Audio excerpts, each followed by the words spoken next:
What's up, good people? Mark Holmes here, and as always, I want to say thank you all for watching, commenting, subscribing, and being part of the Joe Blue Sports Report. Without you guys, as well as you ladies, you know that this literally does not work. I hope you're all having a great. I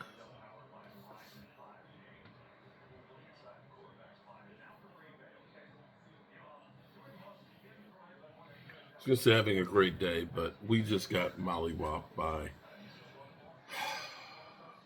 the Eagles for the second time. They have swept us for the first time since 2012. And I thought I hit rock bottom when I flew to Dallas to see them play, and we lost 34-6. This game, I thought maybe we've improved. Now we've had more and more, a lot more injuries. We got a lot more guys that are lost and things. But I thought we'd play a little bit better and that maybe we'd have a chance to win on this. But instead, my dreams were destroyed. Now, we've got people out there that say fire the coach. He sucks. Cooper Rush ain't it, and this, that, and the other.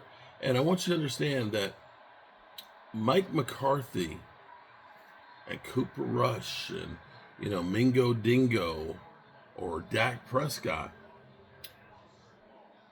are not, those are the symptoms for the Dallas Cowboys.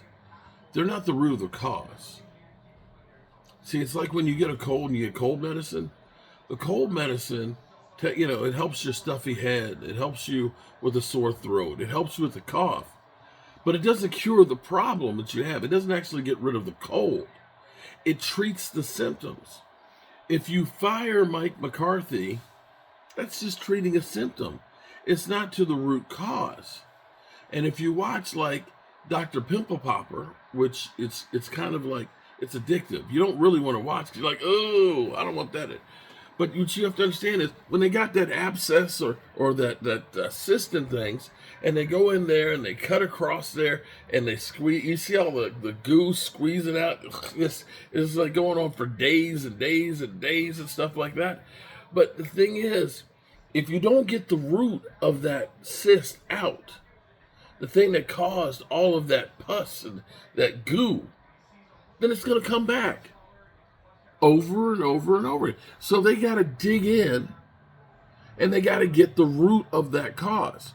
And see, here is the root of our cause, of our problem, is still Jerry and Stephen Jones. And this is the perfect example of why they suck.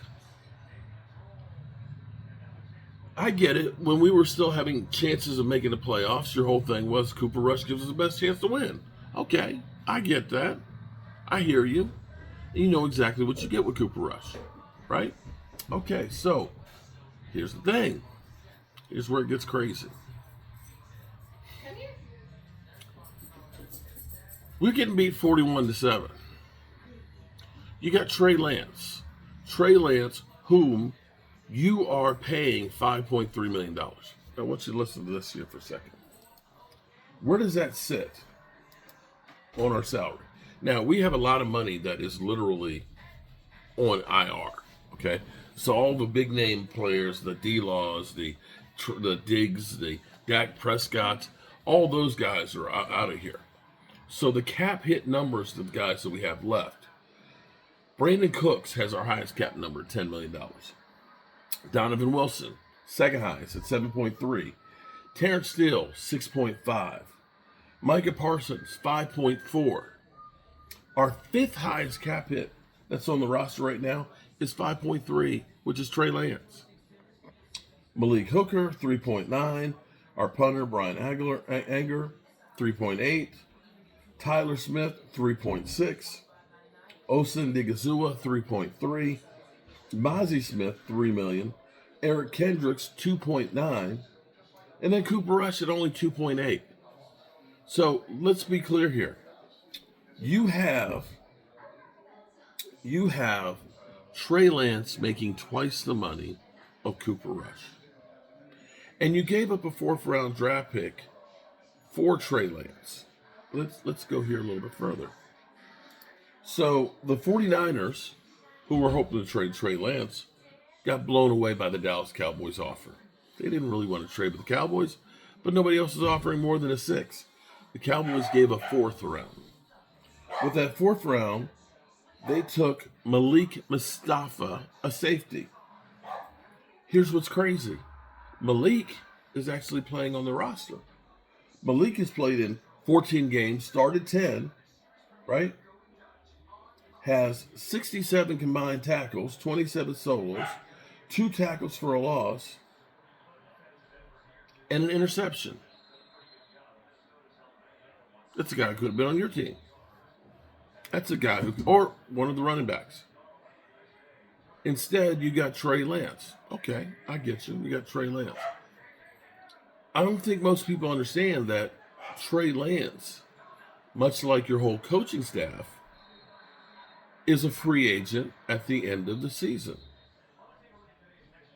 And you gave up what could have been a starter for you for the next 4 years, dirt cheap, to sign him.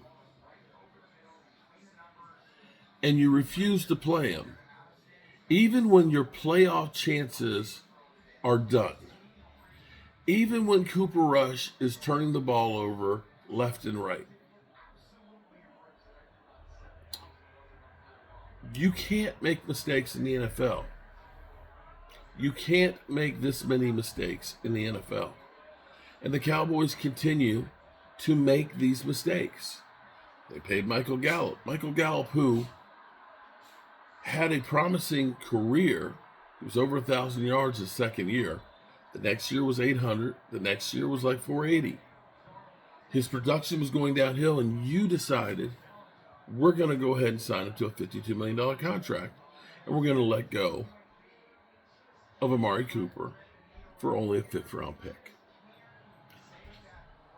Amari Cooper, 3 years later, is traded for a 3rd-round pick.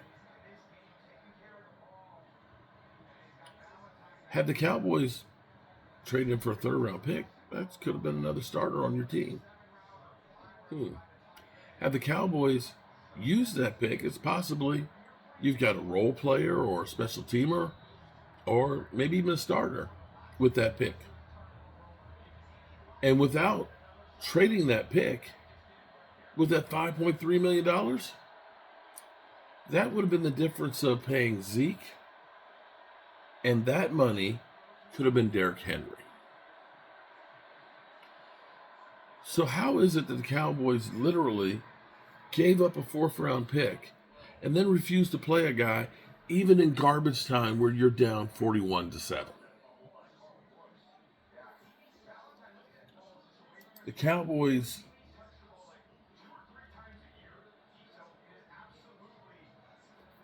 make no sense. And, when you talk about Dak sucks, Trey Lance sucks, you don't have the horses on the field to do this. It's like saying, we're going to make some cookies. We're going to make some oatmeal raisin cookies. We ain't got no oatmeal. We don't have no sugar. And we don't have any flour.